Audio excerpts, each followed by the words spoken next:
MGTOW monk. Hello, fellow MGTOWs. This is the MGTOW monk. Don't mess with the monk. Anyways, welcome to the channel. I hope this finds you well and happy, and I hope you had a great holiday season. And now it's the next year, and life is zooming fast.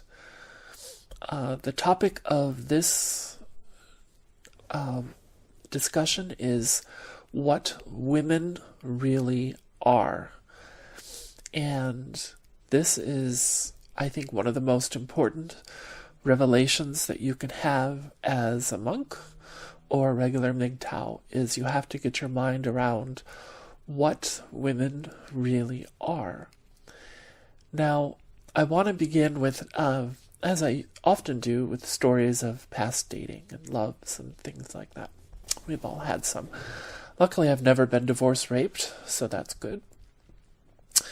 And the first girl I want to talk about was a Mexican barista, illegal alien, Che Guevara type chick. But she was 20 years old, she was very pretty, she had big dark eyes, and I would go into this coffee shop and I'd have coffee a lot, and I'd often talk to her and make small talk, and yeah, she was pretty cool. So finally I went up and I said, hey, there's this show this weekend, you want to go? It looks pretty good. And she turned me down flat. I was like, oh, so are you single? And she said, oh yeah, I'm single.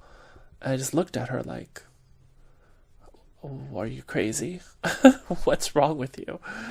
And it wasn't a big deal. It wasn't like a huge thing to get turned down by a woman, but it was annoying because I thought we had a good rapport. I didn't see any issues. I was young. I was well dressed, and I had this cashmere Calvin Klein designer jacket that was like $3,000, and I had my Rolex watch and, the Ferragamo shoes, and I was obviously an up-and-coming person, so I was a little shocked that a lowly barista coffee girl would be interested. And then I remember that Saturday night, the day of the show, I walked by kind of a local bar, really a dive place, and she's sitting there with this guy, obviously like smooching on him, and she was single, so this was a date, and he was a piece of shit. He was an absolute poor welfare scum, scuzzy looking beard, unkept pile of crap, and that really pissed me off. I couldn't figure out what was going on.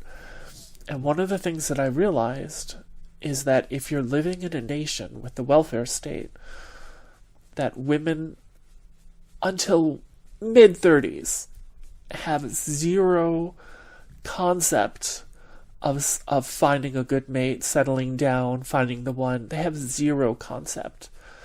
I really don't think there are gold diggers per se, except in certain communities. For San Francisco, that would be the Marina District, which I never go to because people there are plastic and disgusting. So I was like, why is this happening? Well, he didn't have anything I didn't have. It couldn't possibly be anything. But she enjoyed being with these scummy welfare type guys, and that was her crowd. And she had no concerns about money. She made her $7 an hour serving coffee. The government was there to take care of her babies if she ever got pregnant. She didn't have a care in the world. And this is why it's like there's no options. There's no working option. That you're trying to find like a regular-ish woman to evaluate for mate and relationship and possibly marriage.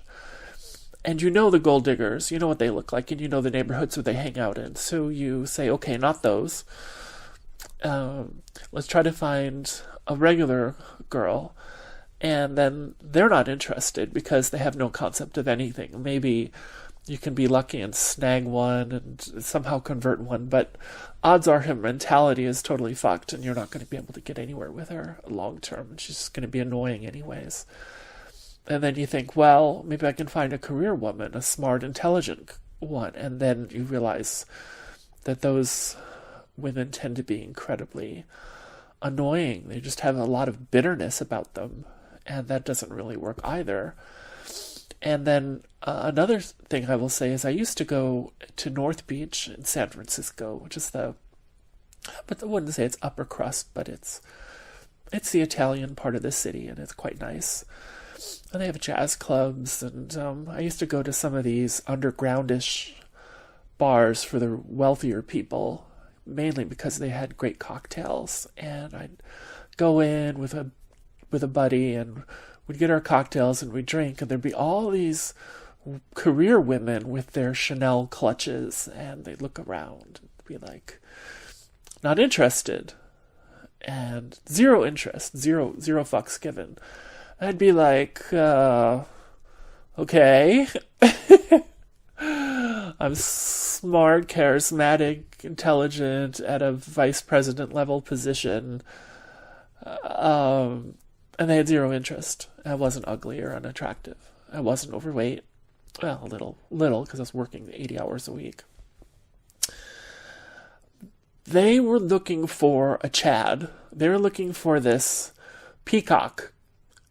The short-haired, Chip from London look. That, I want to say Bugle Boy, but it's not Bugle Boy. Like if you go to a mall, what the guys in those pictures look like.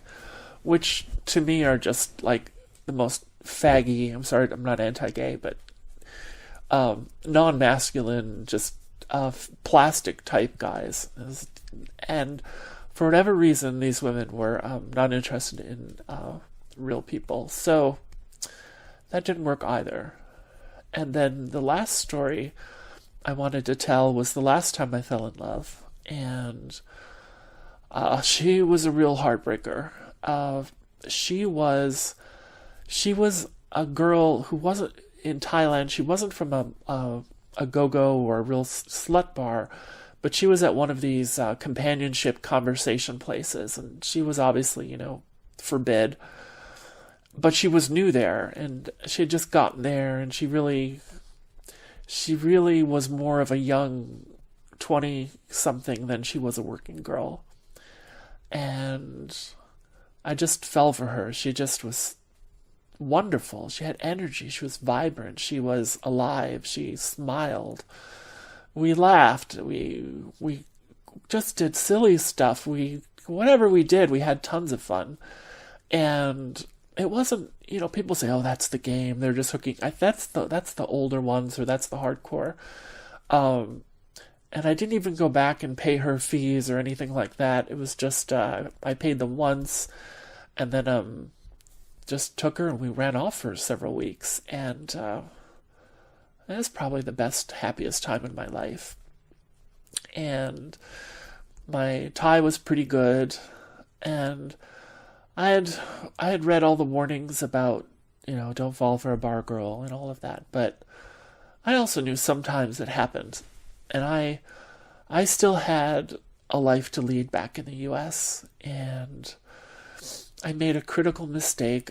First of all, it was hot as hell there. I mean, it was 110 and 100% humidity, and it just felt gross. And I was sick of it. I was getting sick of the heat. And so I just couldn't imagine living there the whole year. I just could not. And I know that, Chris Cantu and Ronan, well, Chris at least went there in November, and it's like, oh, this is great. Yeah, wait till April and May and June when it's 100 degrees and sticky as crap. Now, you do acclimatize, you do get used to it a little bit, but it never stops being brutal, basically. It just doesn't. You cannot be outside very long at all at those temperatures with that hot sun. It's impossible. It's the same here in Texas. At the height of summer, there's just no going outside. So, I had this lovely girl. I had a fiancé relationship about to break up, and I knew it. So I had to figure things out. And I had decided that this was the one. I was going to try to marry this one, or at least start a relationship and make it work. And so I asked her if she wanted to come back to the States. And I knew I'd have to get the visa and the papers and probably a health checkup. I mean, there was a lot to do with that. I'd have to extend my stay and all of that. And start a relationship. But I think because so many of them are scared about getting dragged off somewhere they don't know and forced into sexual slavery or something horrible, even knowing me for several weeks, she just refused, didn't want to go. And I tried, this was a long time ago, so this is before cell phones were popular or common. They were very expensive. So the thought of me actually getting her a cell phone and paying for her service didn't quite occur to me. And she didn't have a cell phone. So I thought, well, I can stay in touch with email and whatnot, but she didn't know how to use a computer. She couldn't type in English. She would need to pay for a translator. So she couldn't really do that either. So I thought, well, write me some letters and I'll write you back, and we can do that till I get back again. So, and I actually prepaid for a stack of 10 envelopes, all prepaid international postage. So, she did. She sent me one letter, and we exchanged a couple emails. And then I just lost track of her, and then she went back to the bar and screwed other guys, and broke my heart, and in the meantime, the economy was completely crashing in America. It wasn't crashing. They were just bringing in so many of the Indians with their fake degrees and throwing all the Americans in the streets that even in Silicon Valley, I couldn't find work. I'm like the top of the game. I couldn't find work. I was like, what the hell? So I was losing it. I had no money to run back to Thailand. And so I lost her.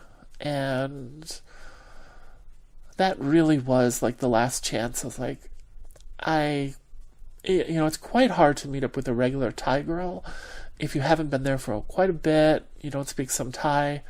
Maybe in Bangkok, if you're really a party person going out to the bars.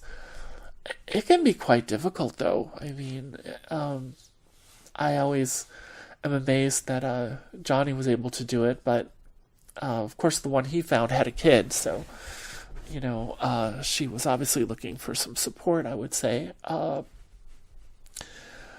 I just think about it, and I started putting together this picture. And if you look at the channel, you'll see that the picture's comparing a girl to a Sleestak, which if you don't know what a Sleestak is, that's from Land of the Lost, which is a Sid and Marty Krofft 1970s live action, very cheesy series. But the funny thing is, it's actually pretty good in how dopey and silly it is. I can still watch it today. So, what are women really? And it took me a while to switch. I used to think women were goddesses. Women were beautiful creatures on a pedestal. They were these ivory goddesses, these hairless beauties, born to be worshipped or whatever. And now I realize women are bait. They are worms for your fish hook, for a fish hook. That's what women are.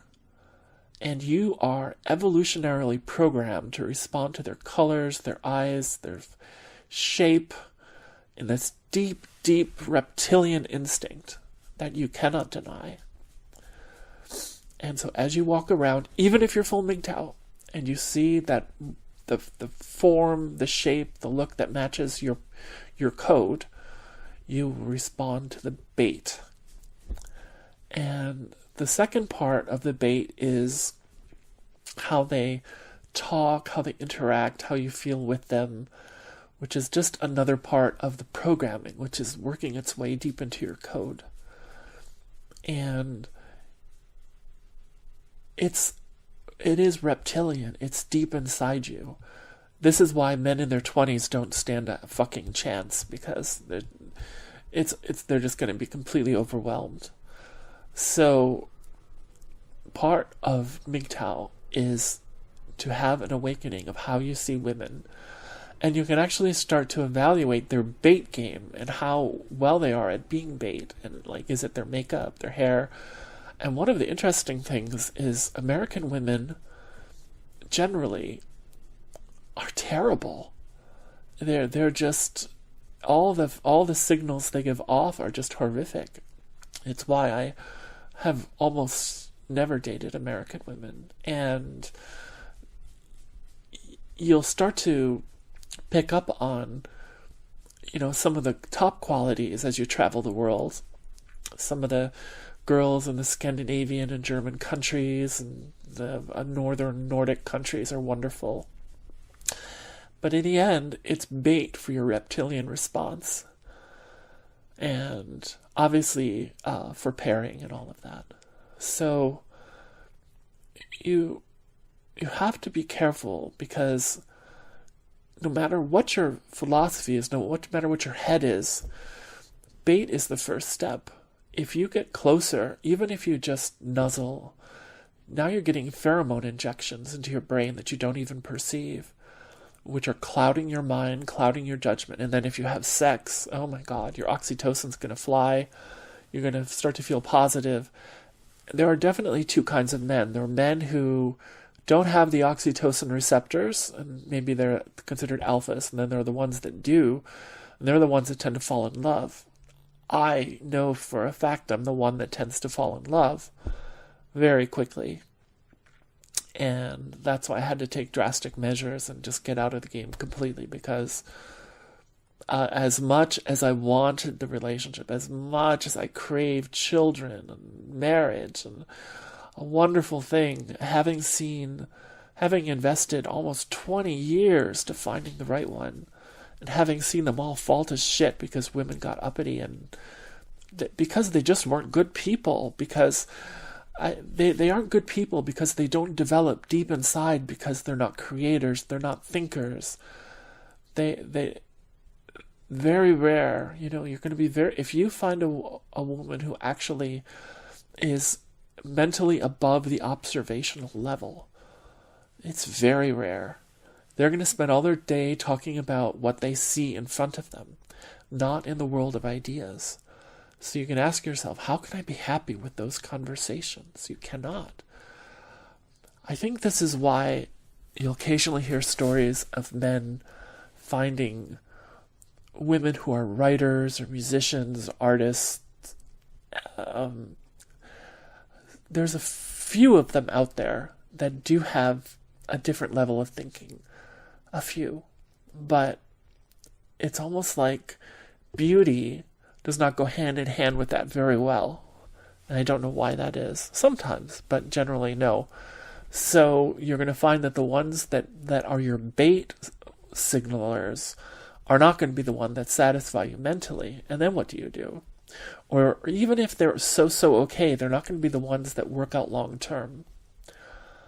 So I urge you, the next time you see the woman, to see her artifice, to see the makeup, the earrings, the high fashion, the heels, to recognize every aspect of it that's bait, that's there like shiny things for a crow. It's there to lure you in, and it's not reality.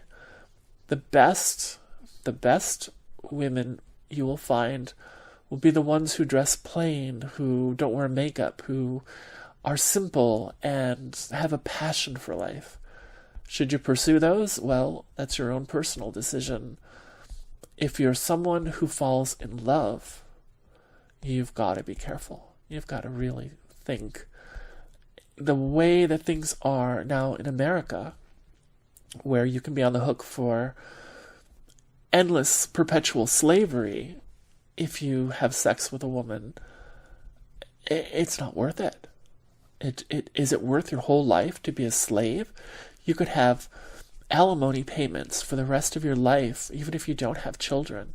You could lose everything in a divorce because you give her half and then you'll have all the huge legal fees. There'll be nothing left.